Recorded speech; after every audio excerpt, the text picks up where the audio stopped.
Behind the pulpit, he preached salvation, but in the shadows, he plotted sin. When desperation and greed collided, a pastor orchestrated a gruesome crime that no one saw coming. Dive into the shocking story of lies and murder that will keep you gripping your seat. 52-year-old Emmanuel Davis and his wife, Tasha, lived a seemingly perfect life in the quaint town of Harmony Ridge. High school sweethearts, they married at 18 and began building a life centered on faith. Together they had 4 children, Emmanuel Jr., Cassie, Mariah, and Jordan. Emmanuel worked diligently at a local coffee shop, but his true passion was serving God. At 31 years old, he dreamed of starting a Christian ministry. He worked overtime, saving money to purchase a new church building. In 2010, his dreams came true. He opened his ministry called New Life Fellowship, which rapidly grew into a thriving congregation. The Davis family enjoyed the fruits of their labor, embracing a life of luxury. They moved into an 8-bedroom mansion, purchased luxury cars, and taking trips around the world. However, beneath the surface, tensions simmered within the family, particularly between Emmanuel and his ambitious daughter, Cassie. Cassie, the second-born, was the shining star of the family. Graduating high school with a 4.0 GPA, she earned a full scholarship to study nursing. By 23, she had launched her career and moved into her own apartment near Harmony Ridge General Hospital. Despite her accomplishments, Cassie's relationship with her father remained strained. Her independence and questioning of Emmanuel's authority often led to heated arguments. Emmanuel masked his resentment, but his pride couldn't withstand her perceived challenges to his control. In 2020, the COVID-19 pandemic devastated the Davis family's finances. The church shut its doors, and donations dried up. Struggling to maintain their opulent lifestyle, they received foreclosure notices for their home and the church building. Tasha suggested seeking help from friends, but Emmanuel's pride prevented him from doing so.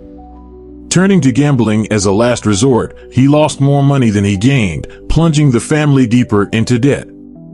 Desperation began to cloud Emmanuel's judgment. As the foreclosure deadlines loomed, Emmanuel's thoughts turned sinister. He realized the life insurance policies he had taken out on his family years earlier could solve their financial woes. The $1 million policy on Cassie, his least favorite child, seemed like a way out. Justifying his thoughts as a necessary sacrifice for the greater good, Emmanuel began planning her murder, convinced he could stage it as a random crime. For weeks, Emmanuel tracked his daughter Cassie's every move. He took note of her comings and goings, learning when she'd be alone in her apartment. The thought of the life insurance payout consumed him, and he prepared carefully for the night that would change everything. He bought a ski mask and gloves, making sure no trace of his identity would be left behind. On a cold November evening, with the wind howling outside, Emmanuel drove the family's gray SUV to Cassie's apartment. The darkness of the night hid his intentions as he approached the back door, where he easily forced his way inside. The house was silent, the only sound being his heart pounding in his chest. Without hesitation, he took out the gun and shot Cassie at point-blank range, her life slipping away in an instant. Emmanuel then staged the scene to make it look like a robbery gone horribly wrong, overturned furniture, drawers pulled open, and items scattered about. The cruel illusion would cover his tracks. As he fled the scene, the cold air bit at his face, but it couldn't numb the sinking realization of what he had just done. A small voice inside him whispered of guilt, but it was drowned out by the desperate hunger for the money. The next morning, Harmony Ridge was rocked by the news of Cassie's murder. Police visited the Davis home to inform the family. Emmanuel played the part of a grieving father, comforting Tasha and their other children. The town rallied around the Davis family, offering support and prayers.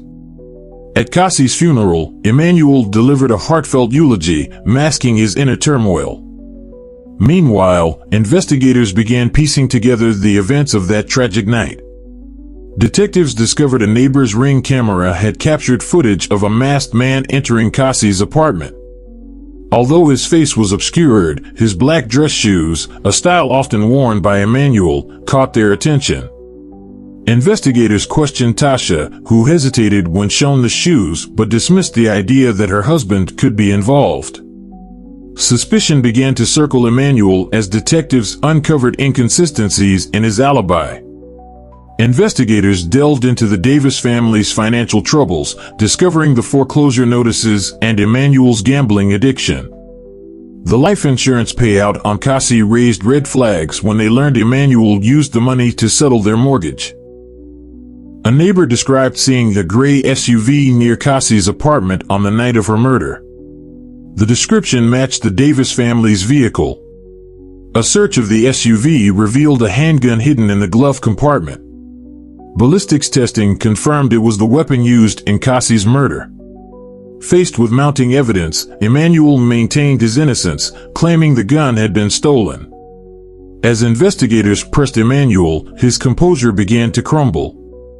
He became defensive and contradictory during questioning. Tasha, noticing his erratic behavior, started to piece together the truth. The family's unity unraveled as suspicions grew. Emmanuel Jr., Mariah, and Jordan were torn between loyalty to their father and the evidence against him. Under relentless pressure, Emmanuel broke down and confessed to the murder. He admitted his motives, claiming desperation drove him to kill Cassie. His confession shocked Harmony Ridge, shattering his reputation as a man of God. The community grappled with betrayal, struggling to reconcile the beloved pastor with the cold-blooded killer. The trial drew national attention, with media outlets covering every detail. Prosecutors painted Emmanuel as a calculating murderer, while the defense argued he was a desperate man pushed to his limits. Tasha and the children testified, revealing the family's financial struggles and Emmanuel's erratic behavior. After weeks of emotional testimony, the jury returned a guilty verdict. Emmanuel was sentenced to life in prison without parole. The Davis family was left to pick up the pieces. Tasha sold their mansion and moved into a modest home with Mariah and Jordan. Emmanuel Jr. distanced himself, unable to forgive his father. The community established a scholarship fund in Cassie's name, ensuring her legacy would endure. Harmony Ridge struggled to heal, its faith in Emmanuel shattered.